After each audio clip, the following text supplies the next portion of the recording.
Hey, welcome back to the Scorpio channel. My name is Laura. I'm going to do a general message for Scorpio. Know that energy is fluid. Roles can be reversed. Always interpret the message as it best resonates with you. If you're new to the channel, know that anything of any importance or relevance to the channel you find in the description box. Also know that I like to look at everything. So I do look at the spiritual blocks and the shadows, see how they play out as karmic themes within your experience. Because the channel is not monetized yet, we are limited in time. So I'm not able to look at everything the way that I would, such as the inner child wounds and such. But you will get, um, again, the spiritual issue of why things are happening the way that they are within your situation. Okay, so if you want to enter into winning a free reading with me, you got to like the video, subscribe to the channel, and write the word of the video in your comment bar. The word of the video is always how I like to start my readings off, is how spirit tells us, like, what is the underlying energy? Why is everyone doing what they're doing? And that word is doubt, doubt. So you're gonna write the word doubt in your comment bar. So I feel like you've been in separation from someone for a really long time, and they've just come to this realization that they doubt that they can actually repair this connection because you've been in separation from them for a long time. And they know that they really haven't given anything. And they see that you know that they haven't really given anything. So there's this place of they doubt that they can repair it. That's the underlining energy. We're going to see what the hidden truths are, because I feel like that is a hidden truth, but sometimes it's mixed, which is I look for you everywhere. Like it's almost like this person would rather, like, they doubt, they know that you're not going to call them. They know that. And there's a sense that they don't really want to call you either because they don't think that it's going to work. However, if they can bump into you, if they could, say something to you, without them looking vulnerable, without them looking at almost like as if they're in the same place at the same time that you are, then it's almost like, oh, hey, and they can strike up a conversation and feel their way about how you feel, because there's a sense of that they don't know how you feel. I feel like this person has very strong feelings for you. Um, so again, you would be always on the mind. I hide behind material things. So again, this person, I feel like when you met them, they were coming out of a relationship. There was a sense of this person going through a major transition in their life and them losing a lot of their material. And so when you met them, they might have had a nice car, lived in a nice house, had a lot of material things. And I feel like this person liked for people to identify them as, being wealthy, or because it made them feel more strong, powerful, almost like they were able to play this persona. And now that they don't have those material things, there's a sense of not really knowing who they are. So, like you said, this person, I feel like it doesn't come to you mainly because they don't really like who they are without that stuff. I feel you even though we are apart. So it's again, and so what they're seeing is that this is a very spiritual connection, and that even though time has gone apart, that they still have strong feelings for you.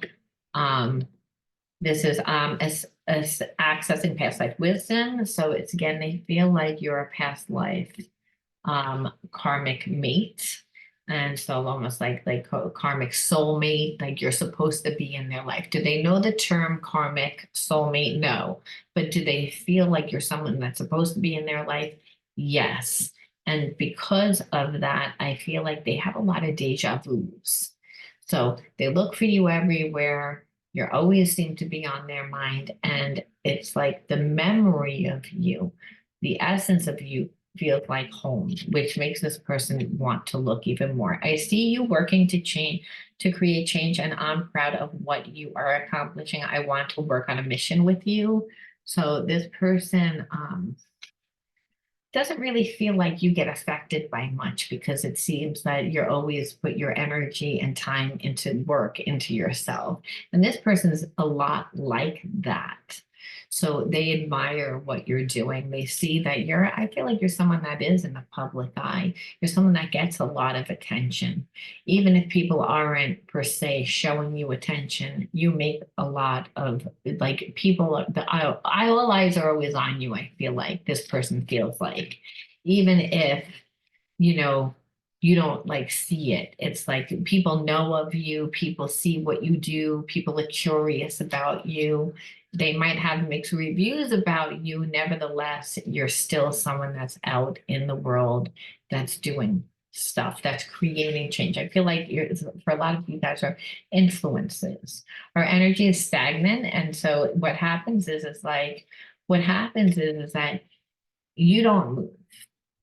So there is a sense that they don't move. And I feel like your person didn't move for a long time. They held back from you, hoping that you would do something. And then what see is that you purposely don't do anything. So this person deliberately does things to try and trigger you, because it's like, well, at least we'll talk.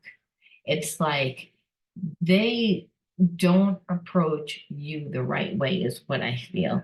I feel like this is like what the issue is. It's like this person, when they could have been with you, they chose really not to be with you. Everything was important. They hid behind their facade of who they want you to perceive that they are. And then what happens is that you're apart from them, and then there is a sense of, I feel like you're my person. And then what happens is it's like, you're like, okay, well, if you feel that I'm your person, then do something. Show me. This person doesn't show you anything. And so what they do is that they get mad that you don't do anything. Then they again like poke you to try and get a reaction. Then they're like, oh, this is good because at least we're talking, even if you're mad at them. And so it's almost like the sense of they don't know how to communicate. They don't know how to be in a relationship that makes them feel vulnerable. And it's because they've never felt love like this before. The depth of it can be inspiring, but it's overwhelming. And so it's overwhelming for this person because they feel as if they lose control, and because they really truly have feelings. So I feel like when they met you, they really didn't want the connection. And then now they're looking at it and they're like, it do being mirrors for each other. It makes self-love so important. I wish I was there to love you, but if I'm not, I want you to love yourself. So they believe that again, they can feel you. They can feel you. You can feel them, that both of you are connected to both. If you're in a bad mood, this person becomes in a bad mood, and vice versa. And that there is a lot of times mirroring that goes back and forth, especially if no one is moving, right? If no one's moving to the point that this person is like, let me do something to piss you off, because at least that's something better than nothing. And it's because the love that we have is so deep. So there's a lot of passion, but then what happens is there's no trust, there's no real intimacy. And the ironic thing is, this person wants to do something to create intimacy and trust with you, is what this shows. It's like they realize that there's a deeper reason to why you're in their life, is what I feel like they're coming to this awareness, like, because they're like, this relationship is not easy. This relationship is extremely triggering. It's making this person change, but it's also making them have to be vulnerable and think more about other people aside from themselves. And it's because they really do care. It's like this journey is teaching us one of the most important spiritual lessons, which is patience. So again, a form of unconditional love, because love is patient, love is kind. So I feel like there is love there. It's again, the person's not very mature. So what happens is that it's like it creates problems within the connection. But I do feel like they're realizing again Because what has happened is it's like the breakup really has made this person realize the depth of this relationship, that they killed the relationship.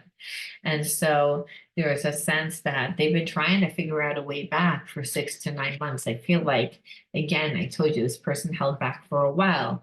So it's again, so they're trying to figure out again a way to move forward, a way to connect to a new direction in how on their approach, because what they're seeing is that clearly you're not coming to them, that you're not going to do anything to them. That's why, again, the reading started off with doubt.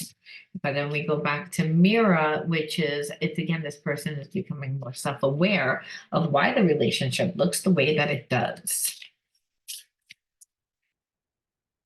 which is good. And that's why, because it's again, there's a sense again of here we are again working together, again, co-create. So there's a sense of they want to come back into your life and give. They don't know how to give. So I feel like they're going to approach you like with a business offer. They're going to approach you with a friendship or offer to do something together.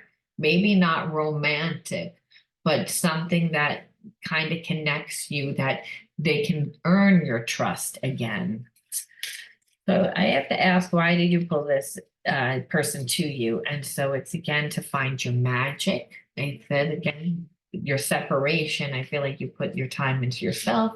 And again, what I said before, I feel like whatever you do, you're getting noticed. And so this person sees that you're doing stuff. And they're like, oh, I see how I can help you.